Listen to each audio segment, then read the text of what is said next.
terkait gagasan yang pingin saya dengar sih, bagaimana baca pres itu nantinya bisa menawarkan solusi terkait isu pendidikan, apalagi pendidikan yang saat ini implementasinya sekarang berubah dan sebagainya. Supaya kita tahu visi misinya itu apa dan fungsinya kampus, bagus banget ini untuk menggali apa yang akan disampaikan oleh calon presiden ini.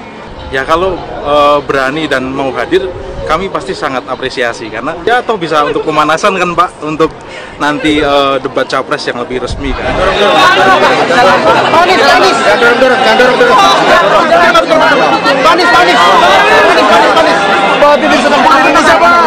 Acara ini karena di sini kita bisa lihat secara langsung bagaimana calon presiden Indonesia diwawancarai oleh sosok seperti Mbak Najwa Shihab gitu, yang pastinya akan memberikan pertanyaan-pertanyaan yang bisa membuat calon presiden kita itu benar-benar serius untuk mengutarakan apa yang mereka inginkan di Indonesia ke depannya.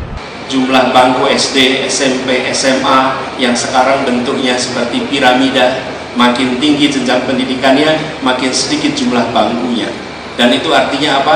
Banyak anak-anak kita yang tersingkir, tidak bisa mendapatkan pendidikan minimal hingga pendidikan menengah. Lalu pendidikan tinggi harus menjadi institusi yang bisa diakses oleh anak siapa saja, bukan hanya anak kelas menengah Indonesia. Supaya kampus betul-betul menjadi institusi yang memungkinkan siapa saja berpartisipasi. Sudah cukup biaya pendidikan yang terlalu tinggi di kampus-kampus kita. Kemudian ada di belakangnya, di belakang panggung. Ada tim medis di belakang panggung, silakan. Oh, mana tim medis?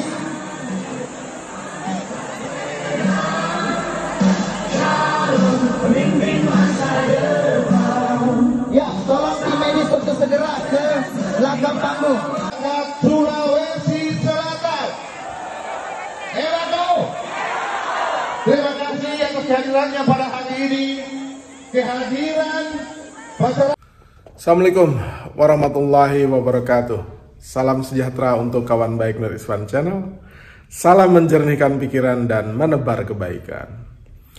Kawan baik, tanggal 24 September 2023 lalu di Makassar, jutaan orang berkumpul, konon katanya demikian, karena jalanan itu penuh seperti video yang saya sajikan sebelum ini.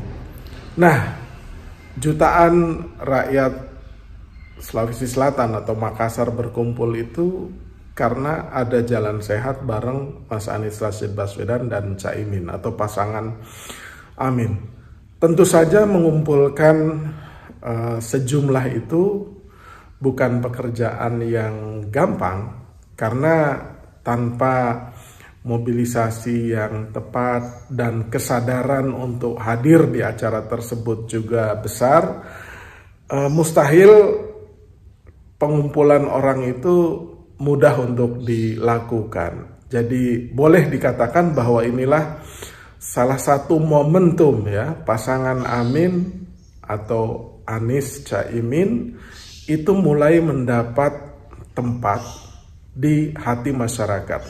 Nah, ini berbeda jauh dengan persepsi yang coba dibangun oleh sebagian kalangan bahwa dukungan Caimin kepada Mas Anies itu tidak signifikan gitu. Jadi buktinya di Sulawesi Selatan ketika Caimin hadir itu orang makin bersemangat gitu. Jadi sebenarnya momentum ini juga untuk sebagian besar kalangan ya bisa diprediksi bahwa semakin kesini pasangan ini semakin mendapat gelombang dukungan atau gelombang momentumnya. Tak heran kemudian ada sinyalemen bahwa ada upaya memasangkan Prabowo dengan Ganjar gitu. Nah, salah satu alasannya tentu saja kenapa ada pihak yang berusaha memaksakan Prabowo dan Ganjar itu supaya berpasangan gitu dengan aneka cara gitu. ya tentu saja alasannya satu-satunya ya biar mereka ya mungkin ya pikirannya bisa menang mudah, atau biar mereka dua-duanya nggak kalah oleh pasangan Anies dan Caimin. Jadi cuma itu alasannya kenapa harus dipasangkan Prabowo dan Ganjar. Di samping tentu saja ada juga yang beralasan secara ekonomis biar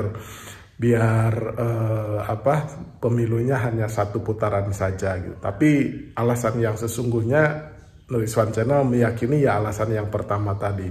Jadi singkat cerita ya ada pihak-pihak yang memang agak gentar ya, cemas dan khawatir dengan membengkaknya terus dukungan kepada Anies dan Caimin dari berbagai segmen masyarakat. Nah, pertanyaannya kemudian, kenapa gelombang dukungan eksodus migrasi kepada Mas Anies dan Caimin itu semakin besar gitu. Nah, ini pengalaman personal saja ya. Ada beberapa teman yang sebelumnya itu mendukung, ada yang mendukung Prabowo, ada yang mendukung Ganjar tentu saja gitu. Dan mereka sering sambil guyon bercanda dengan saya, tapi memberikan pernyataan tegas bahwa mereka adalah para pendukung dari Mas Ganjar atau Prabowo gitu. Jadi itu biasa saja di lingkaran teman-teman saya secara personal itu biasa, berbeda pilihan itu biasa, dan tanpa harus menghilangkan kegayangan dan keguyuban serta kebahagiaan kita ketika bertemu gitu. Tetapi pasca acara Najwa Shihab atau Narasi TV di UGM yang menghadirkan semua bakal calon presiden, di mana mereka mempresentasikan gagasannya selama 10-15 menit, kemudian mereka digempur pertanyaan dari mulai dosen sampai mahasiswa. Ternyata ya para pendukung yang di luar Mas Anies tadi, teman-teman saya itu menghampiri saya dan menyatakan begini, bos katanya, ya manggil saya kadang-kadang ya bos, kadang-kadang pak ya kan, kadang-kadang mas gitu, kadang-kadang Dinda ya biasa saja. Tapi intinya mereka mengatakan bahwa memang luar biasa Anies waktu di UGM itu. Jadi ya lagi-lagi singkat cerita, ia mereview ulang pilihannya terhadap Mas Ganjar atau Mas Prabowo gitu, dukungannya ya. Jadi mengevaluasi kembali dukungannya kepada Mas Prabowo dan Mas Ganjar gitu, dan mereka sudah mulai simpati terhadap apa-apa yang disampaikan oleh Mas Anies di acara UGM tersebut gitu. Jadi kita mengatakan terima kasih tuh kepada Mbak Nana atau Najwa Shihab yang menyelenggarakan acara di UGM bekerja sama dengan Narasi TV dan para sponsor tuh. Ternyata impact-nya itu luar biasa dan memang sudah begitu seharusnya. Jadi kalau menurut Nur Rizwan Channel, saatnya 2024 ini para pemilih atau masyarakat itu mendapatkan gambaran yang lengkap ya tentang sosok pemimpin nasional yang akan dipilihnya gitu. Jadi kita tidak boleh lagi salah supaya ya kita tidak dipimpin oleh pemimpin yang salah yang menghasilkan kebijakan-kebijakan yang salah dalam pandangan kebenaran umum. Nah, itu tidak boleh lagi terjadi gitu. Nah, pada saat acara di UGM tersebut ya, kenapa kemudian begitu banyak eksodus atau gelombang dukungan mengalir deras pasca acara di UGM tersebut? Itu karena Mas Anies itu menyentuh hal-hal yang amat sangat pokok gitu. Ketika 10-15 menit pertama menyampaikan, Mas Anies itu secara garis besar itu hanya menyampaikan 4 poin pokok tuh. 1, ia bicara tentang pendidikan supaya masyarakat punya akses kesetaraan, kesempatan, dan keadilan untuk bisa menyekolahkan anak-anaknya. Berarti perbaikan di sektor pendidikan. Ya, ia mengatakan tentang rasio yang merupakan piramida terbalik, lebih banyak SD daripada SMP, SMA, dan perguruan tinggi, dan lain sebagainya, tentang kesejahteraan guru dan dosen, dan lain sebagainya gitu. Nah, rasio itu nanti yang akan diperbaiki oleh Mas Anies untuk menambah jumlah SMP SMA sehingga para orang tua itu tidak gelisah lagi.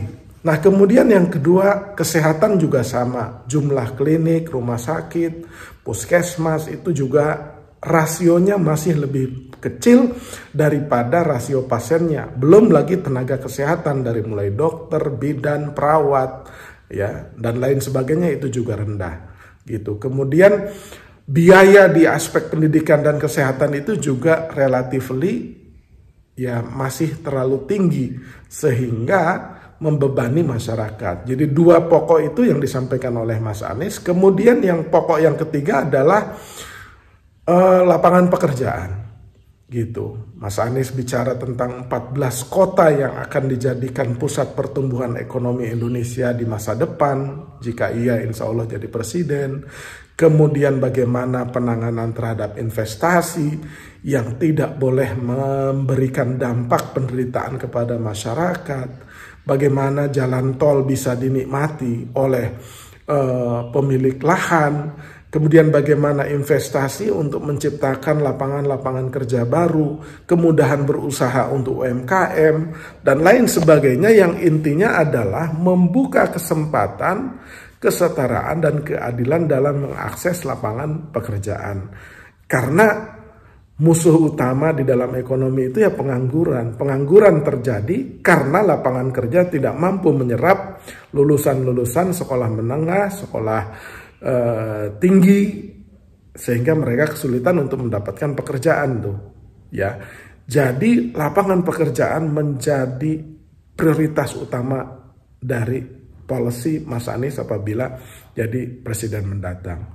Dan yang terakhir, Mas Anies juga bicara tentang harga-harga yang melambung tinggi. Ya, ia ingin harga-harga terutama bahan pokok itu terjangkau. Hari ini beras itu sudah tembus di 15.000 tuh di Jawa Tengah, dan itu menurut media massa tuh. Artinya media massa sudah mengecek kebenarannya di lapangan. Dan ini akan terus berbahaya soal beras ini karena stok terbatas, importasi juga negara-negara masih menahan diri negara lain untuk mensuplai atau mengekspor ke Indonesia gitu. Jadi tidak hanya harga bahan pokok itu ya beras, ya gula, ya minyak goreng, ya telur, ya ayam gitu. Ya belum lagi kadang-kadang bawang putih naik turun. Jadi bahan-bahan pokok itu Mas Anies inginnya di pemerintahan ia mendatang jika dipercaya oleh masyarakat itu harga-harganya terjangkau.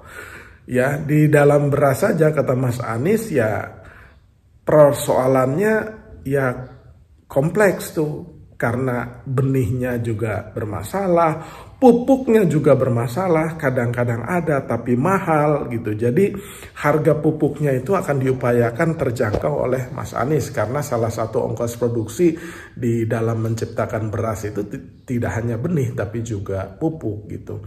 Jadi harga-harga bahan pangan ini diharapkan bisa dikelola dengan baik dengan memperbaiki apa? Merubah apa? Tata kelolanya. Ya, tata kelolanya dari hulu sampai hilir gitu. Kalau dikelola dengan baik ya benar. Selama ini kan pemerintah sudah menggelontorkan triliunan untuk mencetak sawah, tetapi hasilnya kan harus dilihat lagi apakah memang berhasil atau tidak itu program cetak sawah itu. Sawahnya kalau sudah dicetak itu adanya di mana gitu. Nah, pemerintah juga pernah menggelontorkan bantuan sapi ya kan. Gapoktan itu diberikan atau para peternak itu diberikan, tapi tingkat keberhasilannya bagaimana? Nah, itu yang harus dirubah kembali. Jadi 4 isu pokok inilah yang dengan gamblang Mas Anies sampaikan di acara Najwa Shihab di UGM itu. Sehingga tidak heran karena 4 ini menyentuh ya hak-hak dasar masyarakat dan kemudian itu di-cover oleh media massa dan sosial media, disebarluaskan dan menjadi viral, maka secara perlahan tapi pasti masyarakat teredukasi ya bahwa prioritas utama Mas Anies dan Caimin ini adalah 4 isu ini yang utama.